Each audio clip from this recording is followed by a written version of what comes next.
Hello बच्चों, make it easy online platform पर आपके अपने प्लेटफॉर्म पर आप लोग का बहुत बहुत स्वागत है। तो आज के सेशन में हम लोग बात करेंगे एनसीएल की। तो फॉर्म आप लोगों ने भर दिया होगा, अगर नहीं भरा तो भाई किस बात की देरी है, फटाफट से आप लोग भर लीजिए। तो आज के सेशन में हम लोग मेनली जो बात करेंगे, हालांकि ओवरऑल हम एनसीएल की ही बात करेंगे कि आपके पास कब से कब तक फॉर्म भरा जा सकता है, सिलेबस में आपके पास क्या क्या, लेकिन मोस्ट इंपॉर्टेंट चीज जो आज के सेशन में है ना, वो आपके पास है पीवाईक्यू का एनालिसिस।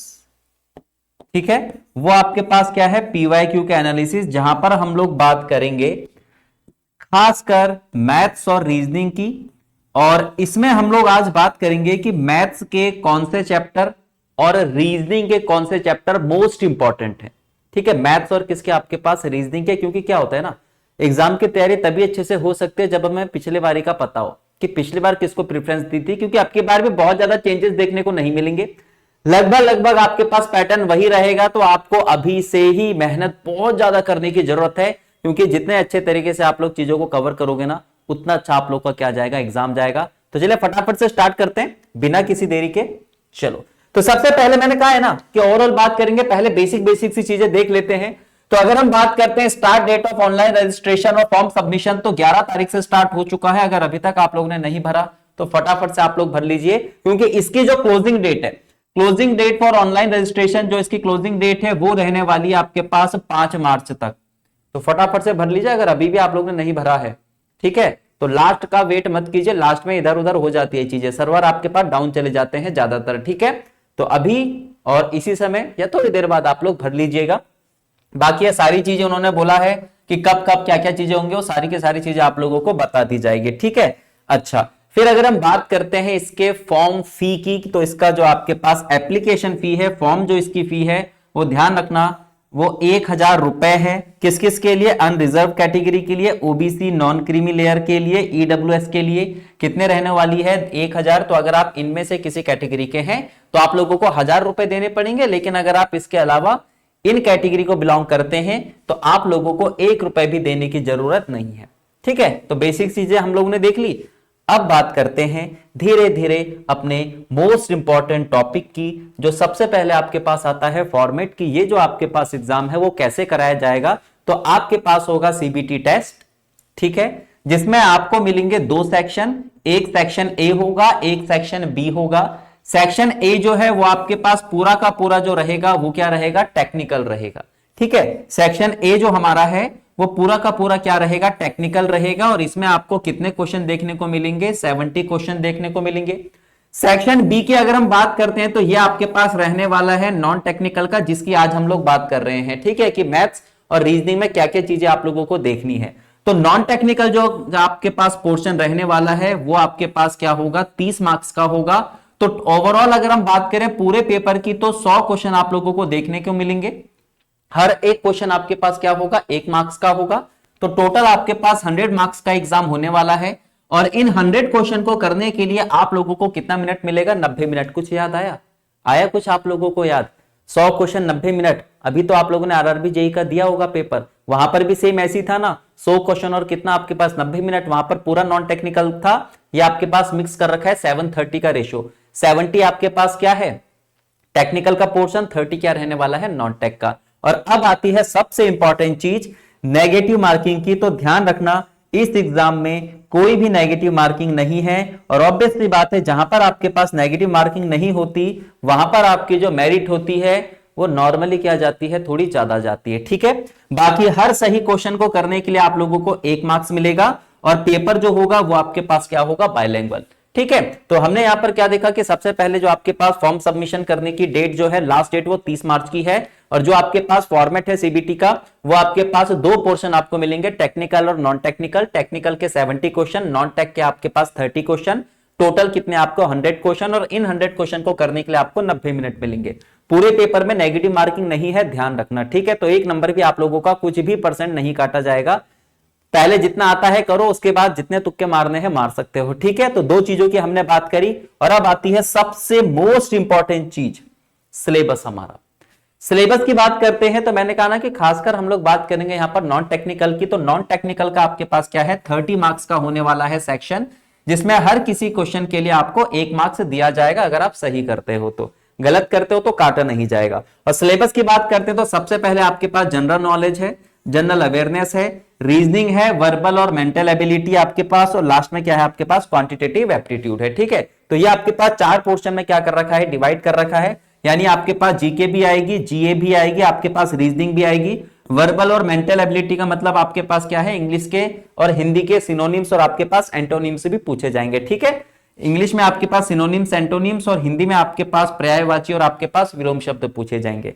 मैथ्स की अगर हम बात करते हैं क्वांटिटेटिव एप्टीट्यूड की, तो यहां पर आपके पास 2-3 ही क्या लिखे हुए हैं, इन्होंने चैप्टर्स लिखे हुए हैं। लेकिन लेकिन लेकिन पेपर जो आया उसमें जो हम लोगों ने देखा, मैंने तीनों शिफ्ट आप लोगों की करवा रखी है। ठीक है, अगर आपने अभी तक नहीं देखा है कि 2024 में जो पेपर आया था उसमें किस टाइप के क्वेश्चन पूछे गए थे, तो किस बात की देरी है, फटाफट से जाओ और आप लोग चेक कर सकते हो। ठीक है, अब पूरा का पूरा निचोड़, जैसे मैंने आपको कहा था ना कि कंप्लीट मैं आप लोगों के लिए एनालिसिस लेकर आऊंगा, तीनों की तीनों जो आपके पास पेपर हुए थे 2024 में, उनका कंबाइंड एनालिसिस हम लोग करेंगे, क्योंकि तीनों जो आपके पास पेपर हुए थे अलग अलग आपके पास ट्रेड के, उसमें सिमिलैरिटी थी, ज्यादा चेंजेस नहीं थे। अब कौन कौन से चैप्टर मोस्ट इंपॉर्टेंट थे, अब आता है आपके पास सबसे इंपॉर्टेंट पोर्शन, जहां पर सबसे पहले हम लोग बात करते हैं मैथ्स की। सबसे पहले बात जो है हम लोग किसकी करती हैं, मैथ्स की करते हैं। एक साइड मैंने क्या लिखा हुआ है, चैप्टर, और एक साइड मैंने लिखे हैं क्वेश्चंस, कि शिफ्ट वाइज आपके पास जो 3 पेपर हुए थे ना उसमें कितने कितने आए थे। तो आप ये सारे के सारे चैप्टर देख सकते हैं, इन्हीं चैप्टर से आपके पास क्वेश्चन आए थे, इससे बाहर नहीं आए थे।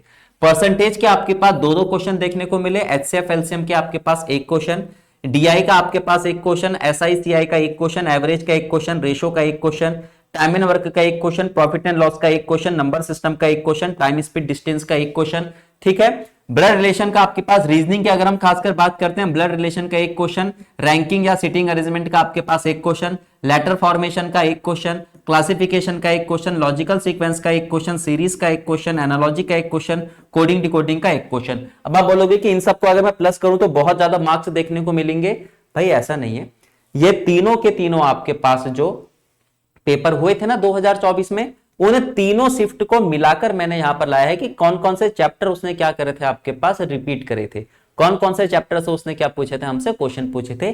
तो ये सारे के सारे आपके पास क्या थे, चैप्टर्स थे। ठीक है, तो ये हैं आपके मोस्ट इंपॉर्टेंट चैप्टर्स मैथ्स के, और आपके पास ये चैप्टर्स जो हैं वो किसके, आपके पास रीजनिंग के। ठीक है, ध्यान रखना। अब सवाल उठता है कि चलो ठीक है 30 मार्क्स उसने हमें बोला है यहां पर कि नॉन वर्बल जो है जो आपके पास नॉन टेक्निकल का पोर्शन है वो 30 मार्क्स का रहने वाला है, लेकिन इसमें डिस्ट्रीब्यूशन क्या होगा, कहां कहां से कितने कितने मार्क्स आप लोग को देखने को मिलेंगे, किस में से आपके पास कहां कहां पर या किस चैप्टर से कितने क्वेश्चन देखने को मिल सकते हैं, जो हम लोगों ने अभी देख लिया कि किस चैप्टर से कितने क्वेश्चन देखने को मिल सकते हैं। अब अगर हम बात करते हैं पोर्शन की कि मैथ्स से और रीजनिंग से कितने क्वेश्चन देखने को मिलेंगे, तो हम एक काम करते हैं, डिस्ट्रीब्यूशन कर देते हैं पीवाईक्यू के हिसाब से। 30 क्वेश्चन जो है वो 2 पार्ट में हम लोग डिवाइड कर लेंगे। एक है आपके पास मैथ्स रीजनिंग, बाकी आपके पास जीके, जीए, इंग्लिश और क्या है आपके पास हिंदी है। ये वाला जो पोर्शन है इसका कंप्लीट एनालिसिस मैम आप लोगों के लिए लेकर आएगी और डिटेल में आपको सारी की सारी चीजें बताएंगी। मैं फिलहाल आप लोगों का मैथ्स और रीजनिंग वाला पोर्शन बता रहा हूं। तो मैथ्स और रीजनिंग के आपके 15 क्वेश्चन आएंगे और बाकी ये 4 चीजें मिलाकर आपके कितने क्वेश्चन आएंगे, 15 क्वेश्चन आएंगे। अब इन 15 क्वेश्चन को भी हम लोग 2 पार्ट में डिवाइड करेंगे, क्योंकि हमारे पास यहां पर 2 सब्जेक्ट हैं। तो मैथ्स के आपको 10 क्वेश्चन देखने को मिलेंगे और रीजनिंग के कितने क्वेश्चन देखने को मिलेंगे, आपको 5 क्वेश्चन। ठीक है, अब ज्यादा तेज मत बनना, यानी यहां पर प्लस करने मत चले जाना, कहीं आपने इसको प्लस कर दिया 1 2 3 4 5 6 7 8 9 10 11 12 13 14 15 16 17 18 19। आप बोलोगे सर ये तो 19 क्वेश्चन है, ये तीनों शिफ्ट के हैं कि कौन कौन से आपके पास चैप्टर से क्वेश्चन पूछे गए थे, वो सारे के सारे मैंने लिखे हुए हैं। ठीक है, बाकी आपके पेपर में मोस्ट प्रोबेबल क्या है कि 10 क्वेश्चन आप लोगों को मैथ्स के देखने को मिलेंगे, क्योंकि जो इससे पहले हम लोग ने 3 शिफ्ट करी ना, 3 ट्रेड वाले हम लोगों ने क्वेश्चन करे, मैकेनिकल के करे, इलेक्ट्रिकल के करे, ईएनटी के हम लोगों ने करे। वहां पर हर पेपर में 10 आपके पास मैथ्स के क्वेश्चन, 5 आपके रीजनिंग के क्वेश्चन, बाकी 15 आपके पास इसके क्वेश्चन है ना, इन चारों के। तो अब की बार भी देखो लगभग ऐसा ही है, डिस्ट्रीब्यूशन कहीं पर नहीं दिया है, लेकिन पीवाईक्यू इसी काम तो आता है, पेपर का लेवल चेक करने के काम आता है, उसका पैटर्न चेक करने का काम आता है और डिस्ट्रीब्यूशन देखने के काम आता है। ठीक है, तो टोटल आपके पास 15 क्वेश्चन जो है वो मैथ्स और रीजनिंग के मिलेंगे, जिसमें से 10 क्वेश्चन आपके किसके मिलेंगे, मैथ्स के, और 5 क्वेश्चन आपके किसके देखने को मिलेंगे, रीजनिंग के देखने को मिलेंगे। और मोस्ट इंपॉर्टेंट चैप्टर्स कौन कौन से हैं, तो पिछली बार इन्हीं चैप्टर्स से क्या बने थे, आपके पास क्वेश्चन बने थे। तो अब की बार भी देखो, अगर आप सोच रहे हो एनसीएल को कवर करने की, एनसीएल को क्लियर करने की, तो ये चैप्टर सबसे पहले आप लोग क्या करो, कवर करो। सबसे पहले ये सारे के सारे चैप्टर आप लोग क्या करो, कवर करो। और रीजनिंग के आप लोग ये सबसे पहले चैप्टर्स क्या करो, कवर करो, क्योंकि पीवाईक्यू में जो भी चैप्टर्स आपके पूछे जाते हैं सबसे पहले उन्हीं को क्या किया जाता है, कवर किया जाता है। ठीक है, तो प्रिपरेशन स्टार्ट कर दो। अभी तक अगर आप लोगों की प्रिपरेशन स्टार्ट नहीं हुई है तो देर किस बात की है भाई, जितना हो सके उतना जल्दी आप लोग क्या कीजिए, अपनी स्ट्रेटेजी बनाना शुरू कीजिए, क्योंकि बहुत ज्यादा टाइम आप लोगों को नहीं मिलेगा एनसीएल में। ठीक है, अगर हम बात करते हैं मैथ्स रीजनिंग की, फिलहाल इसके अगर मैं लेवल की बात करूं तो लेवल जो आपके पास आता है वो इजी से मॉडरेट आप कह सकते हो, यानी 80% हिस्सा आपके पास इजी रहेगा और बाकी का 20% आपके पास हिस्सा क्या होगा, मॉडरेट, खासकर नॉन टेक की अगर हम बात करें तो हल्के में नहीं लेना है पेपर। ठीक है, हर एक मार्क्स बहुत ज्यादा इंपॉर्टेंट होता है, हर एक क्वेश्चन बहुत ज्यादा इंपॉर्टेंट होता है। क्वेश्चन को सिर्फ करना नहीं है, हमें उसको जल्दी करना है ताकि हम टाइम भी क्या कर सके, बचा सके। तो लेवल का आप लोग ध्यान दीजिएगा। पैटर्न लगभग हम बात कर ही चुके हैं, जहां पर मैंने इससे पहले आपको ये चीज दिखाई ना, यही आपके पास पैटर्न है, क्योंकि इसी तरीके से क्या बनता है, आपके पास क्वेश्चन बनता है।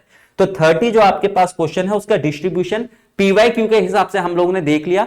थोड़ा सा डेटा आपके पास ऊपर नीचे हो सकता है, क्योंकि फाइनल डिस्ट्रीब्यूशन तो आपके पास आयोग देना चाहिए था, आयोग को उसने नहीं दिया है, लेकिन पीवाईक्यू के हिसाब से आप ये चीज लेकर चल सकते हो कि 10 क्वेश्चन आप लोग को मैथ्स के देखने को मिलेंगे और 5 क्वेश्चन आपको किसके देखने को मिलेंगे, रीजनिंग के देखने को मिलेंगे। ठीक है, कौन कौन से चैप्टर से देखने को मिल सकते हैं, तो पिछली बार तो इन्हीं चैप्टर से क्वेश्चन बने थे, इनके अलावा किसी चैप्टर से क्वेश्चन नहीं बने थे। तो अब की बार भी पॉसिबिलिटी है कि यहीं से आप लोग को क्वेश्चन देखने को मिले। ठीक है, तो फटाफट से आप लोग भी प्रिपरेशन अपनी स्टार्ट कर दीजिए। अगर अभी जीरो पर हो तो तभी भी कोई दिक्कत नहीं, क्योंकि अभी भी इतना टाइम बचा हुआ है कि आप जीरो से भी सारी की सारी चीजें स्टार्ट कर सकते हैं। ठीक है, तो भाई अगर आपको बिल्कुल बेसिक से सारी की सारी चीजें कवर कर दी हैं, क्योंकि अक्सर हबड़ा तबड़ी में, जल्दबाजी में हम लोग क्या कर देते हैं, एग्जाम में गलतियां कर देते हैं, और वो गलतियां तब होती है जब हमारे बेसिक क्लियर नहीं होते। ठीक है, तो फिलहाल स्पेशल आप लोगों के लिए कोर्स लाया गया है एनसीएल के लिए डेडिकेटेड। अगर आप चाहते हैं टेक्निकल प्लस नॉन टेक, तो दोनों के दोनों आपके पास यहां पर बने हुए हैं कोर्स, जिसमें आपके पास एक कंप्लीट कोर्स है, जिसमें 70 और 30 जो हम कवर कर रहे हैं, टोटल 100 मार्क्स का आपका पेपर है। तो ये टेक्निकल और नॉन टेक आपके पास दोनों है, मात्र आपको 4000 रुपए का है। लेकिन कूपन कोड आपको क्या करना पड़ेगा, अप्लाई करना पड़ेगा, तो आपका 4000 से भी कम का ये पड़ेगा, और काफी कम का पड़ेगा। ठीक है, make it easy mechanical application है, मोबाइल एप्लीकेशन, प्ले स्टोर पर जाकर आप लोग डाउनलोड कर सकते हैं और देन उसके बाद कोर्स परचेज कर सकते हैं। ठीक है, तो अगर आप 70 प्लस 30 यानी टेक्निकल और नॉन टेक्निकल दोनों कवर करना चाहते हो तो सबसे बेस्ट आप लोगों के लिए कोर्स यही होगा। और अगर आपका टेक्निकल बहुत ज्यादा स्ट्रांग है, आप लोगों ने कवर कर रखा है, आपको नॉन टेक का थोड़ा सा डर है, तो नॉन टेक्निकल का भी आपका स्पेशल से एक सेपरेट कोर्स आपका बनाया गया है, जिसकी बहुत ज्यादा फीस नहीं है। ठीक है, यह आपका कंप्लीट जो 30 मार्क्स का है वो कवर करवाएगा। ठीक है, कंप्लीट आपके पास कोर्स है, 50% आपके पास ये ऑफ में चल रहा है, 699 का है। लेकिन make it easy mechanical application, जाओगे प्ले स्टोर पर डाउनलोड करोगे, उसके बाद आप कूपन कोड अगर लगाते हो MIE, देखो इसके लिए भी MIE कोड है और इसके लिए भी कूपन कोड MIE है। ठीक है, दोनों में अगर आप कोड लगाते हो तो आपको क्या मिलेगा, ऑफ मिलेगा अच्छा खासा। तो मात्र आपको कितने का मिलेगा, 350 का मिलेगा, जहां पर आपकी सारी की सारी चीजें कंप्लीट है। आप लोगों को क्या मिलेंगे, वीडियो लेक्चर मिलेंगे। ठीक है, वीडियो आप लोगों को लेक्चर मिलेंगे, नोट्स आप लोगों को देखने को मिलेंगे। ठीक है, काफी सारी चीजें आप लोग को देखने को मिलेंगे। कोई भी अगर डाउट होता है तो आप लोग वहां पर डाउट हमसे पूछ सकते हैं। बाकी अगर हम बात करते हैं, आपको लाइव गाइडेंस दी जाएगी टाइम टू टाइम कि किस किस तरीके से चीजें आप लोग कवर कर सकते हो। ठीक है, तो एनसीएल के लिए अगर आप लोग सीरियस हो तो अभी से ही चीजों को आप लोग स्टार्ट कीजिए, हमारे साथ मिलकर आप चीजें स्टार्ट कर सकते हैं। कोर्स आप लोग को मैंने बता ही दिया है, सारी की सारी चीजें आप लोग को मिलेगी। कंप्लीट कोर्स चाहिए टेक नॉन टेक तो आप ये वाला परचेस कर सकते हैं, सिर्फ और सिर्फ नॉन टेक अगर आप चाहते हैं तो ये वाला कोर्स परचेस कर सकते हैं। ठीक है, तो फिलहाल आज हम लोगों ने बात करी सबसे इंपॉर्टेंट चीज कि पिछली बार जो पेपर हुआ था उसमें कौन कौन से चैप्टर से क्वेश्चन देखने को मिले थे। तो ये सारे के सारे क्वेश्चन आप चैप्टर से क्वेश्चन देखने को मिले थे, कितने कितने देखने को मिले थे वो भी मैंने सामने सामने लिखा हुआ है। तो मैथ्स में आपके पास ये चैप्टर मोस्ट इंपॉर्टेंट है और रीजनिंग में आपके पास वो चैप्टर सारे के सारे इंपॉर्टेंट है। बाकी ऐसे ही आपके पास कंटिन्यू वीडियो में लाता रहूंगा ताकि आप लोगों को एक आइडिया हो जाए कि किस तरीके से हम एग्जाम को क्लियर कर सकते हैं। ठीक है, तो फिलहाल आज के सेशन में इतना ही, अगले सेशन में आपसे मिलते हैं। Okay, thank you.